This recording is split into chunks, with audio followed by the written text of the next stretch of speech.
dati itong teacher. Ah. Nag-farmers na lang. Yan na ra. Kapay na ning istoryahan eh.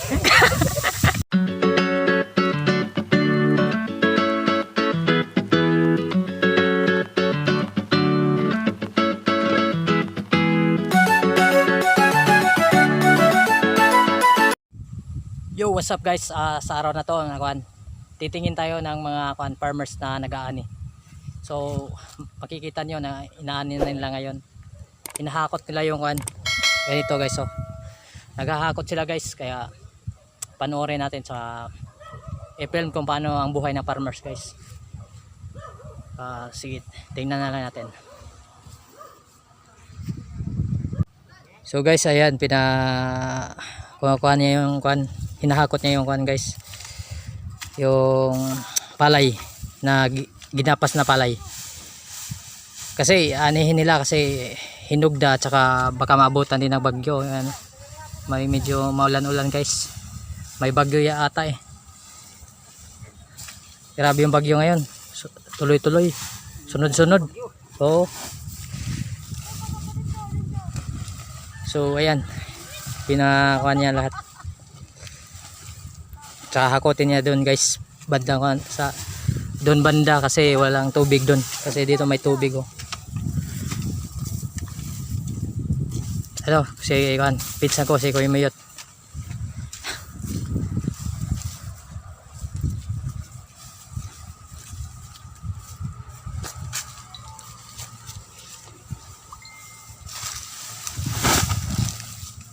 Yan, dito nilalagay kasi hindi basa dito. Tsaka doon basa, baka mangitim yung palay ba pag nabasa ng Tsaka may papakita ko sa inyo guys, pinakamaganda dito sa Sorians. Ayan, pinakamagandang dilag. Ayay.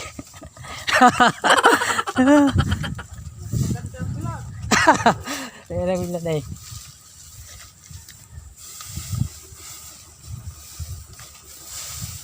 Ito, iniipon nila.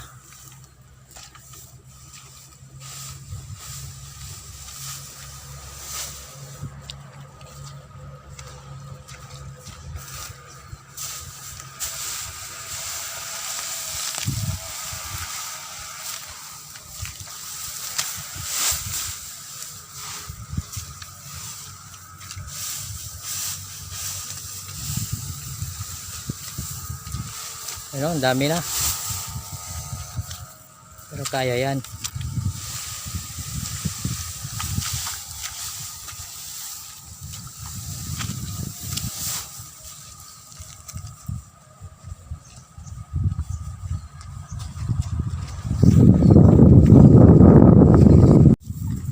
Daghan na happy oh.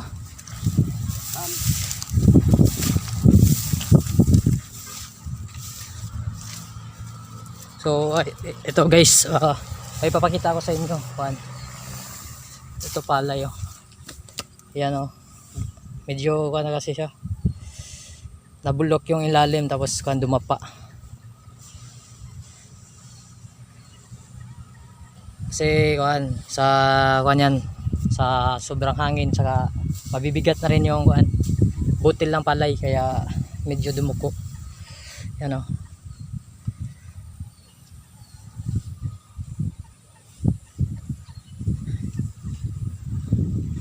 Pero itong ganito naani pa naman to eh. Di yan sayang, kaya paano lang tatabasin.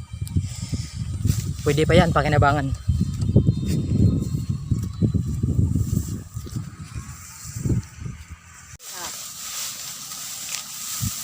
Hey James. Isa may istorya. Ikaw kada yung ingon.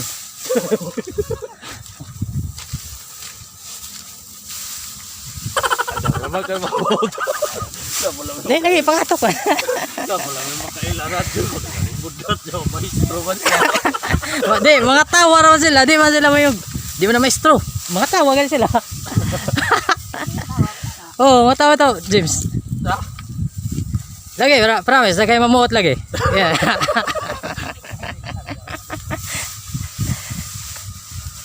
Dati itong teacher. Ah. Nag-farmers na lang. Nga nara.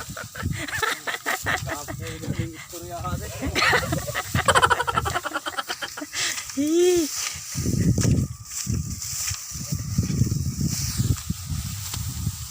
So guys, sabi niya dati daw siyang teacher, ngayon farmers na siya. Kasi dito mas maganda daw yung buhay niya. Ayan.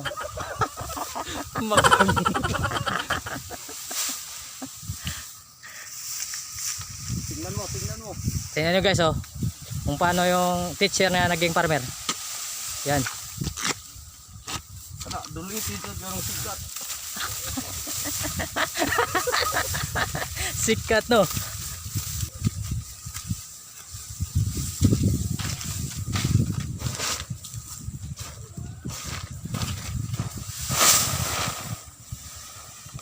So guys, dyan nila nilalagay para dyan na lang kunin yung mga butil ng palay.